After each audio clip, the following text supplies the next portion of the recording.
Crossing borders, breaking the law. Moving to a foreign country is a scary idea. This is especially true if you must leave your possessions, friends, and family behind. Nonetheless, millions of people do this every year, and many are breaking laws in order to migrate. The flow of illegal migrants is mostly from poorer countries to richer ones. More than 10 million unauthorized immigrants live in the United States alone. Approximately 500,000 try to enter the country illegally every year. Most of these migrants arrive in search of jobs, and in fact, they make up 5% of the American labor force. But in recent years, the European Union has seen the greatest increase in unauthorized immigrants. In 2015 alone, more than 1 million people entered the EU without permission. Some were attracted by Europe's strong economy, but many others were escaping conflict at home. It is easy to feel sympathy for unauthorized migrants who just want a chance at a better life. On the other hand, every country has the right to enforce its laws and control its borders. This is a very tricky problem, and no country has found a perfect solution. A balanced approach to the problem should include prevention of illegal immigration, punishment for those who profit from it, and the return of illegal immigrants to their home countries.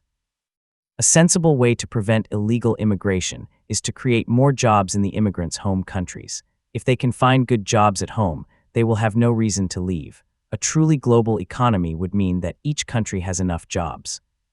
Second, people need to be warned against illegal immigration before they leave their home countries. If more people are educated about the risks, maybe they will be less inclined to make the trip. Measures to penalize illegal immigration are also important. The immigrants, though, are not the only ones who are breaking the law. Human smugglers are those who transport immigrants into a country illegally, and since the immigrants must pay the smugglers a high fee, smuggling is a very profitable business. So is the hiring of illegal immigrants to work for very low pay. Punishment should focus more on the smugglers and dishonest employers. Finally, these laws need to be strictly enforced. The best law in the world is useless if everyone ignores it. The final part of the solution is to provide ways to return immigrants to their home countries. It is best if immigrants leave of their own volition. Their home country's government might even provide ways to help them return.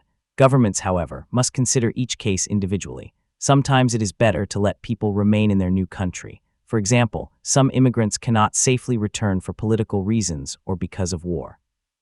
The unauthorized movement of people across international borders will continue to be a problem until people everywhere can enjoy peace and prosperity.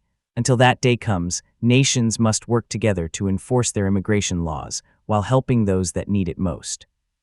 Open borders, pros and cons. People do not always need permission to move to a different country. Certain national borders are open, meaning that people can move back and forth across them without restrictions. Examples of countries that share open borders include India and Nepal, as well as most nations within the EU. Open borders are now pretty rare, but they used to be the norm. It was not until the 20th century that people needed passports and visas to travel or migrate. Now there is a movement to return to a world of open borders and free migration. Many people who want to remove limits on migration argue that freedom of movement is a basic human right. They say it is wrong to treat people differently just because they were born on the other side of an imaginary line. They also argue that when people are allowed to go where jobs are available, the global economy grows and everyone benefits. Opponents of open borders reply that this idea cannot work. Without immigration laws, governments could not keep criminals and terrorists out. Also, certain countries attract a lot of immigrants. For those countries, the number of people arriving could be too large to handle. There might not be enough jobs, housing, schools, and other services for the immigrant population.